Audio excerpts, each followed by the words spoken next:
Okay, you're very welcome back to the last hour of today's 9 till noon show. And we welcome into studio now Jonathan Sweeney. A very good morning to you, Jonathan. Thanks so much for calling down to us. Good morning, Greg. Thanks for having us here today. Right, and we're here to talk about a very important issue, an initiative and a fundraiser, and it is to raise money for the treatment of Rocco McGinley. Before we get into that, tell us about Rocco. Yeah, Rocco's just a happy, charismatic, loving, playful, typical 14-year-old boy. He's part of a large family there. His mammy Vaughan, dad Wade.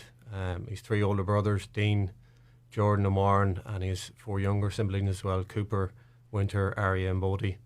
So he goes to Skelware there in Buncrana, and he's a tight group of friends, just into your normal teenage stuff. He's into his boxing and his football and playing his PlayStation, and he likes his music. Now, I'm not sure his playlist would be something me or you would listen to, Post Malone. Hold on, what about yourself? talk about yourself here. I'm quite youthful in my music listening, but no, I have similar aged young people myself. I know exactly what you're saying. Yeah, but yeah, so he's just a normal teenager, but obviously that kind of changed towards the end of last summer. Can you talk to us about that? Because it would have, everything starts with a trickle, so to speak, and tell us how it became clear that something was wrong. That's exactly how it happened. Last summer, Rocco started experiencing really bad headaches. So his mum and dad took him to the GP. They couldn't really figure out what was going on. He then developed blurred vision. So as you would as a parent, you're trying to troubleshoot what's obvious and what's in front of you. He was taken for an eye test.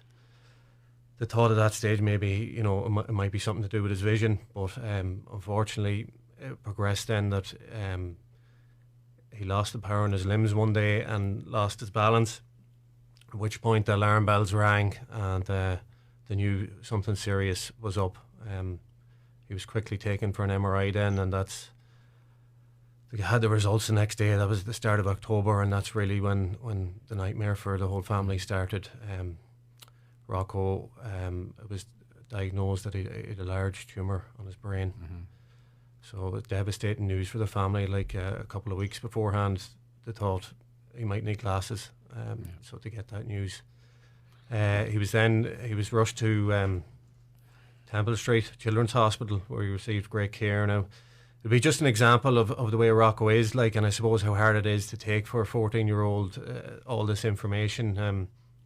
He felt guilty about being there or taking up a bed. He didn't feel as sick. It was the first time in his life he was met with proper sick children, and he felt that, what am I doing here? And just wanted to go home. Yeah. So, and often in these situations, the person affected, and particularly young people, are the bravest, and it's us around them that it just hits like.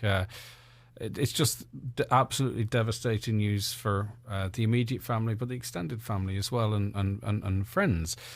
Now, in terms of treatment, in terms of the capabilities in this country, everything's been exhausted, I understand. Is that correct? So we're looking further afield for treatment.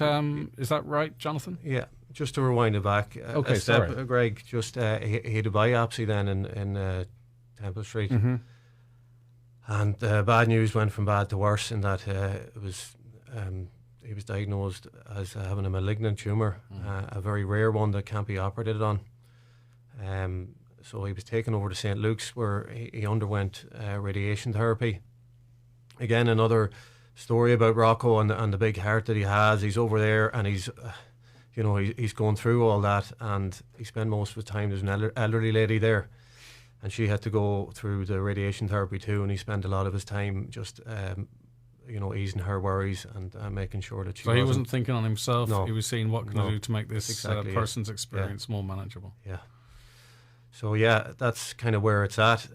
He had radiation therapy completed at the end of October, which in fairness subdued the symptoms a good bit, but unfortunately, because the tumour is so rare, when an illness, as you know, is rare, there's very little research done on it.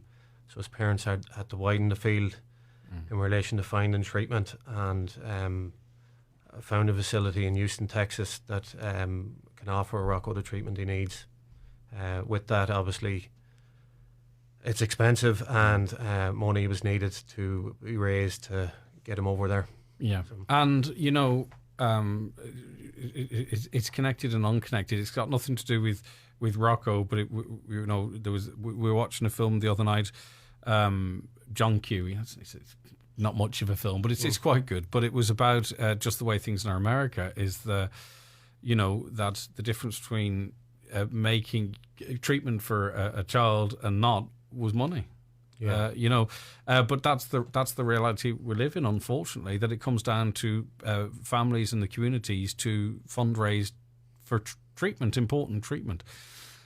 So it's considerable because, as you say, it's rare. That means there's not an awful lot of research. That means they're at the start of the process. There's a lot of research, but it's not as far as advanced as it is with other conditions. So that means it's going to cost more money.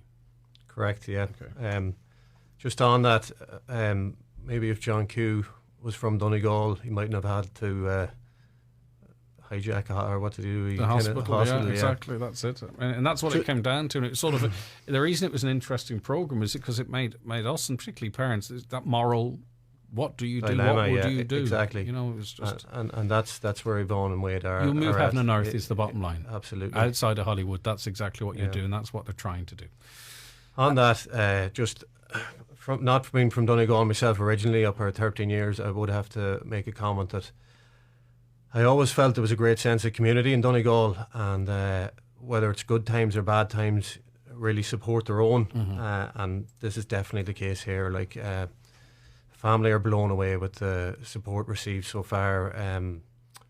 Whether it's big gestures, small donations, like the impact of anyone reaching out is felt 100-fold by the family. So just on behalf of them, Greg, I just would like to thank each and every person so far that has reached out and either donated or decided to do a bit of fundraising themselves. And it's been a great start. And I suppose I'm on here today to kick it on a bit and maybe encourage your audience if they haven't been involved. Even if you're a stranger to the family, you can check out the fundraising pages on Instagram and Facebook, Rocco's Road to Recovery. There's also a GoFundMe page, Rocco's Road to Recovery as well.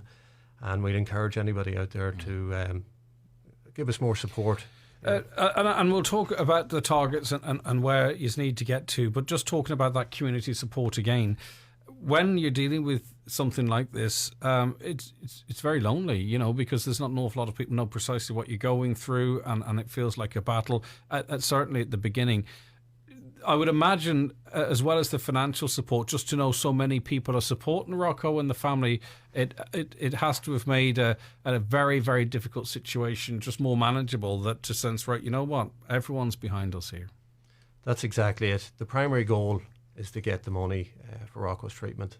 That's the A plan. But the residual benefit of all this is that goodwill that feeds back to Yvonne and Wade, to Rocco, the whole family, that strength that's inspired by the community's goodwill. Rocco himself, he's a tight knit group of friends as well that give him plenty of support, and that's important to him. And then Yvonne and Wade, close family, far out relatives, even strangers. Every little goodwill gesture is greatly appreciated. And just to put it into context here, the target's €280,000. If everyone in Donegal gave €1, you wouldn't be far off that target with what's already been made, or even maybe certainly past it. So this is not beyond us. And, people, as Jonathan's been saying, have been greatly generous. But if this story's moved you, if you want to help Rocco and his family go and get this treatment in America, you can do that. You can be part of something really, really important, whether it's a $5 or a $10, or if your pockets are a little bit deeper, more. But today we can come together, right? And we're not going to do it all now, obviously, but people can say, right, if I were in that situation, what would I want? We can all give a little bit or give a lot, whatever it might be, and make this happen for this family. This is the power that we have today. I mean, that's remarkable. It's almost a gift in and of itself that we can do something that would mean so much to this young man and to his family. That's right, Greg. I couldn't have said it better. That's exactly it. So the Facebook page, people, if you want to, if you can, things is tight. I know that for some, but for others there's a bit to spare, right? Rocco's Road to Recovery. It's ROCCO, Rocco's Road to Recovery on Facebook. And you'll see images of Rocco there. He's like every other 14-year-old. He just wants the best chance like we all would want. Or if you want to go on to the GoFundMe page, you can search Rocco's Road to Recovery. There's no point me reading out the URL because it's just too confusing. But if you search Rocco's Road to Recovery, you can do it. If you do it, share it on your Facebook page too. Don't be shy. I think some people donate and they don't want to sort of make out that they're telling their friends they've donated. But the sharing of your donation on your page, be it on Instagram or Facebook, that encourages other people to do, and it raises awareness. So don't be shy about having donated and not wanting to look like you're looking for attention. Sharing, it's the really important part of it. And if we it gets out to enough people, this target could be cracked really, really quite soon, Jonathan. That's the plan, Greg. Rocco's due to start his treatment at the end of this month. So anyone out there, your listeners, if you've a spare, as you say, a spare couple of euro, it means as much as someone who has a large amount of money to donate. Or again, if there's any ideas on how to fundraise, whether you're close to the family or you're a stranger, any help is appreciated. And again, just to thank everybody in Donegal so far. It means so much to the family, the support given. Mm-hmm. Okay, and we can all, as I say, give a little bit. I don't want to labour it, but it's so important and it's so within our power. If all of us give €1, they wouldn't really be very, very far off in this county alone, not to mention those that are listening further afield. And I do know people are working on coming up with ideas and what have you. But what you can do today, if you want to genuinely make a difference and be part of this for Rocco and his family, the Facebook page is Rocco's Road to Recovery, or on GoFundMe, Rocco's Road to Recovery there. And as I say, don't be afraid to share it out. Don't be shy about that if you donate, because that's what gets the word spread. And as I say, there's momentum there, but this really can be done really, really quickly with no one being out an awful lot of money. Right, Jonathan, you'll pass on our good wishes to Rocco and the family, and they all know we're 100% behind them, I hope. They know that you've talked about that, but we are. And unless there's anything else that you want to add, Jonathan. Just to thank you, Greg, and your listeners out there in advance for any support given, and that's on behalf of Yvonne and Wade and Rocco and all the family. Thank you. Okay, good stuff. Listen, thank you very much for that.